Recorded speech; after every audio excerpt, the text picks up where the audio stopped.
Welcome to science classes में आपका स्वागत है। चलिए आज का वीडियो शुरू करते हैं।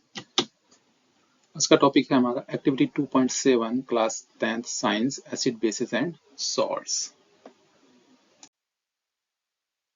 सो एक्टिविटी 2.7 के लिए हमें क्या क्या मटेरियल हमको रिक्वायर्ड है, पहले हम उसको देख लेते हैं। We need a beaker, copper oxide powder and dilute hydrochloric acid. Okay, तो ये तीन चीजें हमको इसमें चाहिए।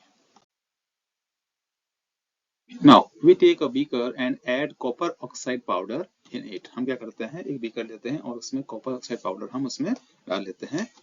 Copper oxide is black in colour. Copper oxide powder जो होता है वो ब्लैक रंग का होता है, ठीक है। Now add few drops of dilute hydrochloric acid in it. अब जो बीकर है उसमें हम जो है डाइल्यूट हाइड्रोक्लोरिक एसिड जो हमारे केमिस्ट्री लैब में अवेलेबल है हम उसमें जो है डालते हैं, ठीक है। एंड स्टीयर द बीकर, और फिर बीकर को हम हिलाते हैं। Okay, now we stir the beaker. कुछ देर हम उसको हिलाएंगे और फिर हम उसमें ऑब्जर्व जो है करते हैं कि क्या चेंज हुआ है।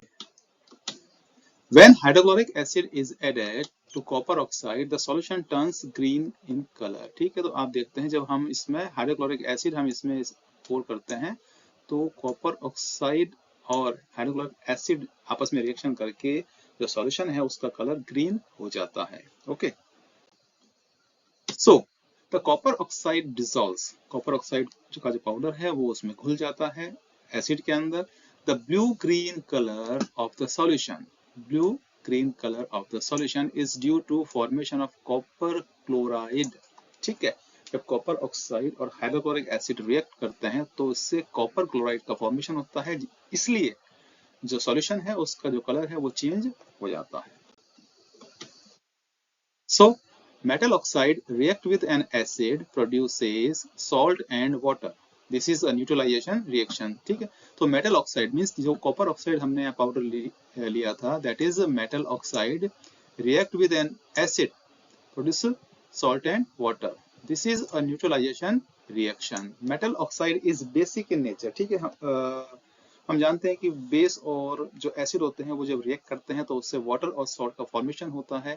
Okay, this is known as neutralization reaction. तो इसकी जो वर्ड इक्वेशन है, metal oxide plus acid produces salt and water. ठीक है, तो ये इसकी कंप्लीट केमिकल इक्वेशन हो जाती है। ठीक है, तो इसमें जो है कॉपर क्लोराइड जो है वो एक सॉल्ट है और वाटर का फॉर्मेशन होता है। सो यहाँ पर ये बात भी प्रूव हो जाती है कि जो मेटल ऑक्साइड्स होते हैं they are basic in nature, वो क्षारीय प्रकृति के होते हैं। ठीक है, नाउ अब इस एक्टिविटी पर बेस्ड कुछ क्वेश्चंस हैं जिसके आंसर्स आपको फाइंड आउट करने हैं। What are the products formed when copper oxide reacts with hydrochloric acid? What type of chemical reaction is this? How does the concentration of hydrochloric acid affect the rate of reaction with copper oxide? Can you explain the color changes observed during the reaction of copper oxide with hydrochloric acid, if any? What role does temperature play in the reaction between copper oxide and hydrochloric acid? Complete। ठीक है, तो ये कुछ questions हैं, इसके answers आप find out कीजिए। अगर आपको आंसर्स नहीं मिलते हैं तो आप जरूर उसमें कमेंट करिए। ओके, सो आपको चैनल पर जो है अलग अलग प्लेलिस्ट मिलेंगी जिस पर आपको आपके इंटरेस्ट के काफी सारे वीडियो मिल जाएंगे। आप चैनल पर जाके जरूर उनको देखिए। सब्सक्राइब कीजिए science classes Saxena and Amika Saxena. मिलते हैं नेक्स्ट वीडियो में।